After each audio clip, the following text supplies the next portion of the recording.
So I think it's been recommended that we delete the policies. I would agree with that. Good idea. So where's Martha? Martha, you have to like open the meeting and then, I mean, well, no. I mean, how do I get the policies off if I already have an approved agenda? Just say we're gonna, can I do that? Okay, now. Yep, I would say that we take a motion to table Yep. the policies. So Yep. I would make a motion, we table the policies to our next Do I have to meeting. wait till it's on, we're at that point? No. We do that anytime. I think at least Shimmick did that about a year ago or so. We were running really, really late and still had to go into a closed meeting and stuff like that. Oh, yeah, I forgot about the closed meeting. Well, anything else? We're, okay, the face covering is pretty quick, right? I mean, They'll be fast, probably works fast. Okay, Ready to learn updates fast, this is fast. okay. All right, let's go. We'll see where we get, if, when we hit policy, if we, whatever, we'll do that. Okay. Good evening, Chair wow, that's going back a ways. Well, Lee, that's all I'm right. getting punched pretty late. School Board Director Powell. I'm here tonight with Assistant Director Maureen Mullen to present our 10-year plan, LTFM plan. That's annual approval, and we've also brought a summary of changes because this table can be really hard to read. This was presented at the last Finance Facilities Long-Range Planning meeting. And with that, I'll ask Maureen to come and read the summary of changes. Good evening, Chair Ruel, Dr. Stallo, members of the board.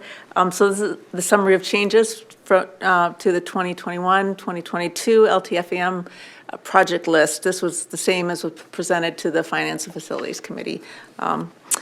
We'll do it school by school. At Edgewood, we're replacing a clock system in 2021-2022. That's an add.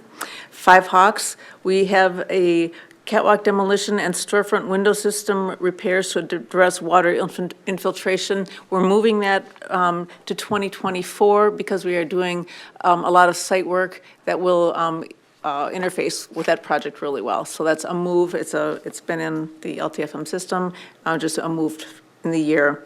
We are also moving $25,000 in floor finishes from 2023 to 2022 to address a moisture issue in the lower level. At Glendale, we're replacing a leaking art room window system, and we're adding that to 2022. Our pneumatic to digital controls update was completed in 2021 with the CFR, and that was taken off the 2023 LTFM. At Greenwood, we're adding a permanent roof access ladder. That's going in 2022, and we're also doing a steel joist reinforcement add in 2022. At Hidden Oaks, we have some interior door and hardware, and add in 2022. Also a pool filtration system replacement, and add in 2023. We're doing an irrigation pump drive and controller replacement add in 2022 as well. At the high school, we're replacing gas shutoffs with an add in 2022. We have a stairway carpet replacement add in 2022 to the gym wing. We're rebuilding tennis courts and add in 2025. We're just doing some patching this year. We're replacing parking lots in the east lots and add in 2023. And we're moving up the grandstand repair from 2023 to 2022. At Jeffers Pond, we're moving back parking lot and playground repairs from 22 to 23, and we're moving up our concrete repairs from 23 to 2022. At Red Tail Ridge, we're replacing gym lighting with LED light. That's an add for 2023. At Twin Oaks, we're doing a siding replacement at Laker Field Concessions Garages. That's an add for 2022. The pool filtration system repair that we're doing at Hidden Oaks, we're doing the same one at Twin Oaks. That's an add for 2023. We're doing parking lot repairs. There, we're moving that from 22 to 23 to tie in with the Fish Point Road reconstruction project. So that's the summary of our changes to the plan. So tonight we are looking for approval of the plan. And on a 10-year plan, always have shifting priorities, changes in conditions. That's why we feel it's important to go over the summary of the changes with you. Again, presented at FLRP. And if there's any questions? I just have a question about Okay, so the plan, we're gonna approve the plan, or Correct. make a motion to do that, and then we have these two resolutions, so The it's two, three. yes, the two two- resolutions three are for things. Southwest Metro. Okay, And we have reviewed the LTFM plan for Southwest Metro, Okay, and so that's a resolution from Dr. Stella, both. okay, so it's three, I just wanna make sure it's three votes, that's what I just gonna do. Okay, so everyone sees the list of changes. Can I get a motion to accept the long-term facility maintenance plan as presented? So made? By Jonathan, second. Second. By Michael. Any questions? I just have one clear, and I do this every year. The fiscal year 2021, that's still on here. That's current year. That's So, current year, and that ends June 30th. June 30th, I believe, right? Julie? Okay, Yeah. just, So it's it's always showing a been lot con- of yeah. money on there, but that's from yeah, last year. That's why I was, okay. Okay, is that, anybody else, questions? Okay, we have a motion, a second. All those in favor say aye. I Opposed? That passes 7-0. Thank you. All right, Dr. Stahl, you're doing these? Yes. Is there anything, comment or anything? This is just Southwest Metro's long-term facility maintenance. We Yep. have to approve theirs just as part of being Exactly, as a member district, and again, we're charged based on the usage of what we have with that. But yes, that is both the long-term. And the safe plan schools. And the safe schools, yeah. Okay. As So well as the youth lab. I'm going to read the resolution, each individual, and then we'll take roll call vote after each one. Resolution approving Southwest Metro Intermediate School District 288's long-term facility maintenance program budget and authorizing the inclusion of a proportionate share of these projects in the district's application for long-term facility maintenance revenue. Do I have a motion to accept that resolution? so made. By Mary, second. Second. By Enrique. Any questions on that one? Okay.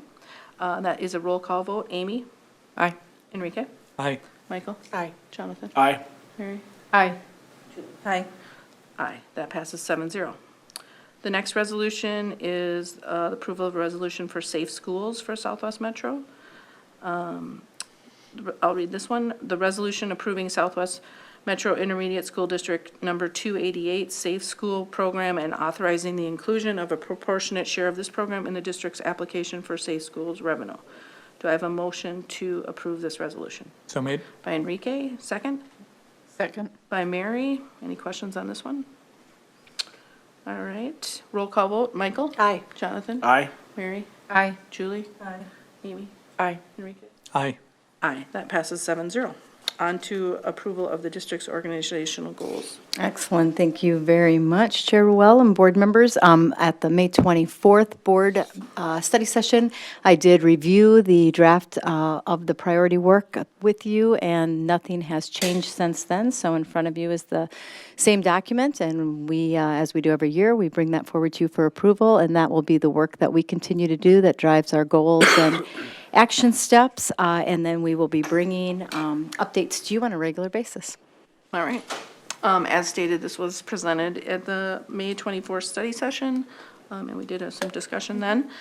Do I have a motion to approve the 21-22 district organizational goals and priority work as listed? So moved. By Michael, second. Second. By Amy. Any comments or questions? Seeing none. All those in favor say aye. Aye. Aye. Opposed? That passes 7-0. Next up is the rescinding of policy 808, COVID-19 face covering policy. Excellent. It is my pleasure to seek approval by the board to rescind the policy that was based on the Executive Order 2121 regarding the public health restrictions. So I am here this evening seeking action and approval on that. All right. I will make the motion. I'm going to do this one. I will motion that we rescind policy 808, COVID-19 face covering policy. Do I have a second? Second. By Mary. Any comments or questions? Didn't we already rescind it right now, just by action? No. But I guess we're going to do it official. know, And a but we're- fourth I and a know. fifth. Hallelujah, is all I have to say. Okay, roll call vote. Jonathan. Aye. Mary. Aye. Julie. Aye. Michael. Aye. Enrique. Aye. Amy. Aye. Aye. 7-0. Gone. All right, ready to learn. Ready to learn. It is my pleasure to bring for hopefully the last time and last presentation about a Ready to Learn, Return to Safe Schools, COVID Joe, as we so fondly call him. Wonderful district COVID coordinator Joe Kapushik is going to share with us a little bit of some summer updates and transitioning from a Ready to Learn plan update to a new requirement based on when we signed on to receive ESSER 3 funds. We also, of course, have requirements with that he'll speak to. Thanks, Joe. All right, thank you. Board Chair Ruel, Dr. Stallo, board members. As we know, we have spent the year under the Minnesota Safe Learning Plan, which was required to us as a school district. We were notified that that would be sunsetting on the last day of student contact. For us, that was last Thursday, June 10th. At that point, what we transitioned to is each district has been asked to create their own safe return to in-person plan. Now, what we were waiting for is what were the guidelines and requirements of that plan that we could do. And what was set up for us is the requirement is that we need to address certain areas. However, we didn't have to address them by requirements. They were given recommendations that we then looked at and collected feedback from our district. And that's one of the things that I really want to point out is throughout the entire time that we've been doing our Minnesota Safe Learning Plan, now transitioning to that Safe Return to Learning Plan, we've been collecting feedback from all of our stakeholders. And that's something that we've done through every single transition that we've made, making our transition starting in hybrid, transitioning to distance, transitioning back to hybrid, transitioning to in-person. Every single time that we've made that transition, we collected feedback from our stakeholders. And we heard loud and clear what our stakeholders wanted, and we wanted to be able to provide a plan that was able to meet the needs of our staff, our students, our families with where they were at. So what I'm going to do right now is go ahead and address those key areas that we were required to address and how we will be addressing them. The first one is face coverings, and obviously you just made the motion to remove our board policy. There is one required place that masks are still needed, and that is on school buses and public transportation. That is a CDC requirement, so right now we will continue to follow that need. We don't provide much transportation when it comes to our summer programming, but we have it in place and people understand that if we're going to be using our transportation, it is a requirement. As far as inside of our buildings, we are going to transition to masks being optional, and following kind of our current CDC and MDH guidance, we will be saying that masks are recommended for those individuals who are not vaccinated. That leads us to our next topic of vaccinations. Throughout the year, we've had the opportunity to provide opportunities for families, staff, students who are interested in vaccinations. We are not requiring vaccinations, nor are we requiring proof of vaccination for our staff and our students. Physical distancing. We've all gotten accustomed to our 6-foot social distancing. That is no longer necessary, and so we will no longer have maximum capacities. We will no longer need to worry about our spacing. We will continue to try to use whatever extent possible to keep individuals spread out indoors, and the one I noted on the bottom there is our childcare will continue to try to use small groupings and try not to mix those cohorts. One of the things that we will continue to require individuals coming into our buildings and participating in our activities is we're asking them to continue to do a health screening, a daily health screening. It's a reduced, shorter version of the health screening we've used throughout the year. Basically, the main point that we really want to drive home is if you're not feeling well, stay home. That's the biggest message if we can have people follow coming out of this global pandemic is if you're not feeling well, stay home. And so as you look through that, what it really does is ask if you're not feeling well, if you have recently tested positive for COVID, if you are being tested for COVID and waiting for results, it asks you to stay home during that time. One of the things that we've had to address throughout the year is dealing with isolation and quarantine. And so One of the things that we will be changing with this new plan is that isolation and quarantine will only be required if someone has tested positive. So as an individual, if I was to test positive, I would need to stay at home for my 10 days of isolation. I would only need to quarantine if I'm living with someone who has tested positive. Our statistics throughout the year, we look at the percentage of individuals that students and staff, that we had quarantined due to a so-called exposure at school. That number was extremely small. I believe the high school was the largest, and it was actually below 3%.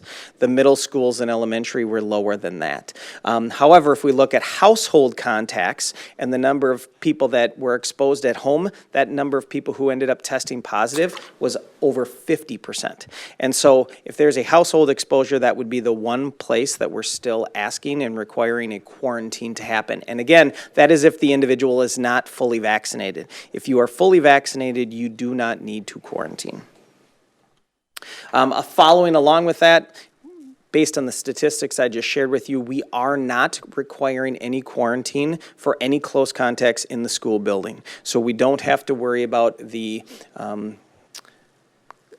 close contacts and the process of contact tracing, which was such a process that we focused on the second half of the school year. The one thing that we will do is we'll continue to monitor influenza-like illnesses and see if we were to have an issue within a building, we can certainly address that at that time.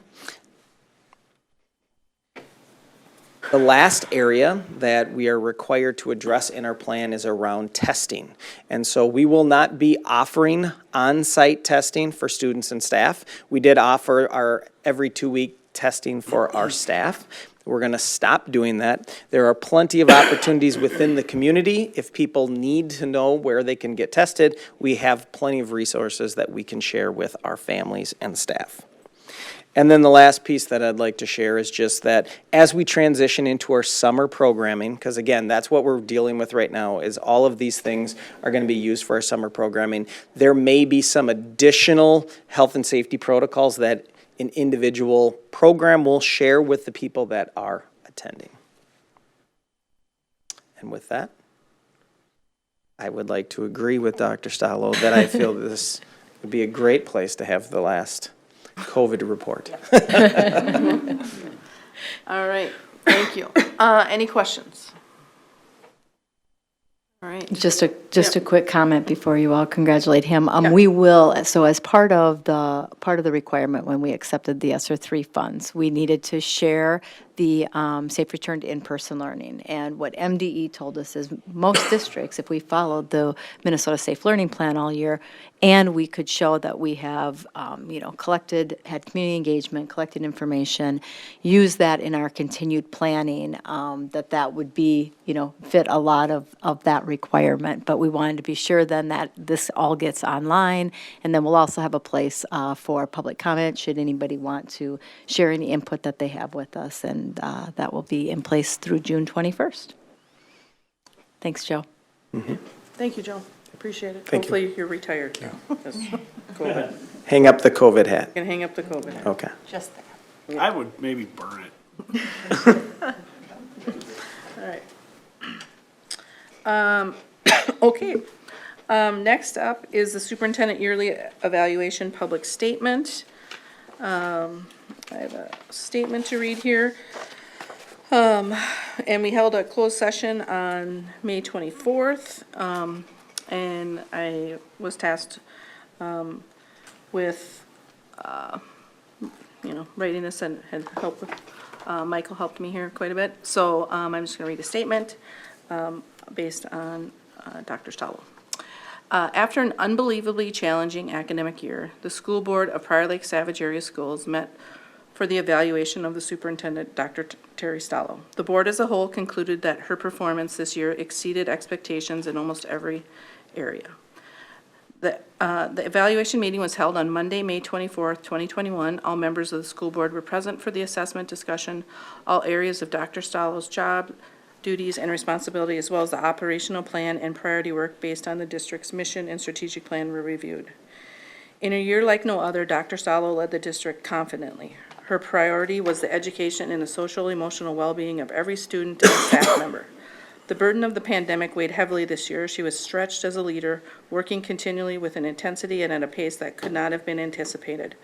Dr. Salo led the district through learning model changes, oversaw new and increased safety protocols, assembled an incident command team for weekly meetings, and successfully delegated to her staff, trusting them to step up and lead, some in new roles in order to navigate the challenges of the year. Throughout it all, she leaned into the district's strategic plan and priority work, always keeping the district mission at the forefront. Throughout the board's evaluation process, several of Dr. Salo's strengths rose to the top, including collaboration, professionalism, trust, respect, communication, relationship building, and commitment to continuous improvement. Specific areas of her work that were called out were her legislative advocacy, elevating stakeholder voice, security and safety, equity and inclusion, strengthening community partnerships, leading through budget challenges, and building capacity in her leadership team. Dr. Salo was elected to the Minnesota Association of School Administrators. She was one of the 2 superintendents selected by MASSA to serve on the Minnesota State High School League Board of Directors and will be representing Class AA schools. She serves on the executive board of C and serves on several local, regional, and state boards and committees. This year, she also oversaw the opening of a new elementary school, Hamilton Ridge, the completion of construction projects, and the development of the Digital Learning Academy.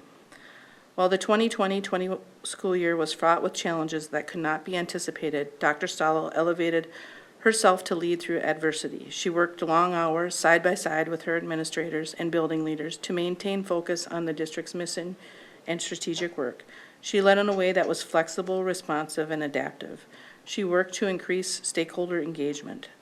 The district theme for this academic year was "We Are PLSAS Voices." Dr. Salo worked to elevate the voices of students, families, parents, community members, and staff so that their input could be woven into the district's work. In addition to increasing opportunities to listen to others, she also took every opportunity to spread the message of, "I see you and I appreciate you." And remained committed to regularly recognizing and celebrating staff and students for their accomplishment. The board publicly acknowledges the tremendous amount of work Dr. Salo has successfully undertaken this past year. She led with grace, authenticity, and transparency while navigating through a once-in-a-lifetime series of events. Her leadership provided stability in an otherwise uncertain time. The board is grateful for her exceptional efforts and dedication this year and looks forward to her continued leadership and commitment to the Prior Lake Savage Area School Districts. Signed, the Prior Lake Savage Area School Board, June 14th, 2021. So thank you very much. Job well done. Hopefully you get some rest this summer. And we can look forward to a normal school year. I look forward to that. Thank you. And I am blessed to work with an unbelievable team and an unbelievable board. So we truly were all in this together. Thank you. All right. This kind of seems like a big wrap-up night tonight. So COVID's going bye-bye. Yeah. So here we are at the policies. So Jonathan, what do I need to do? I need to table these?